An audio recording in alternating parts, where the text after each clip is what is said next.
Hair loss and GLP-1 medications. Hot topic, super hot topic. I get asked this all the time. Let's actually look at what the recent research is saying so you can make an informed decision with your doctor.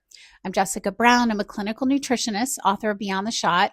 I love translating all this new data coming out that might be helpful to you. But remember, this is not medical advice. It is simply educational information, okay? So what does the data say? 2025, there was a major study out of the University of British Columbia. It tracked nearly 3,300 patients on semaglutide and naltrexone for weight loss. What was the result? The semaglutide users were over 50% more likely to be diagnosed with hair loss. For women versus men, the risk more than doubled. About 2 out of every 100 women reported significant shedding. The Dermatology Republic and other case reviews echo this as well, showing growing rates of both temporary shedding, which is called telogen effluvium, and more permanent patterns of hair loss in GLP-1 users. But there's a little nuance here, so let's dig into the nuance.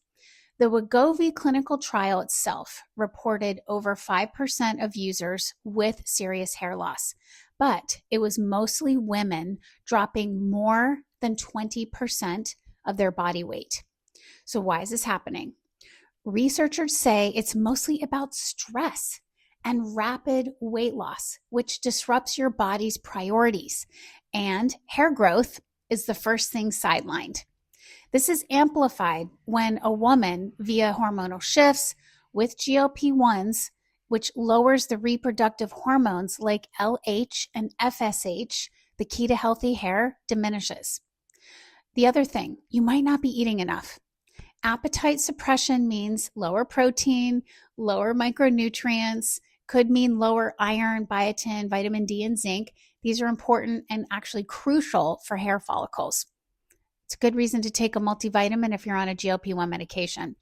Several case reviews found that even healthy eaters were affected, not just those with poor diets, which suggests medication-driven disruption, not just lifestyle. Okay, so what can you do?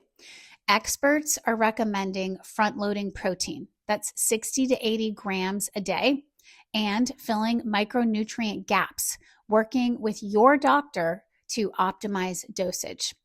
Hair loss often starts on these medications 4 to 8 weeks after beginning, and it peaks around 6 months.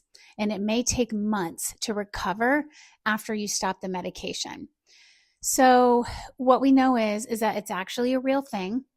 The big takeaways that no one's talking about is that hair loss may be temporary if it's telogen effluvium, but pattern baldness triggered by GLP-1 medications could be permanent, especially if you have a genetic risk. And this is something, of course, we should talk to our doctors about.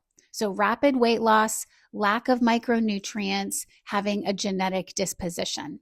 Most studies focus on those people who are diabetics with obesity as risks for normal weight loss. Remember, it was the people who lost 20% of their body weight that noticed the biggest changes, and mixed in with those lifestyle things I mentioned. Okay. So let me know, what does your doctor say? What's your experience been with hair loss on a GLP-1 medication? Have you lost it and then it's come back? Have you lost it permanently and it's not come back? Where do you stand in that timeline I mentioned?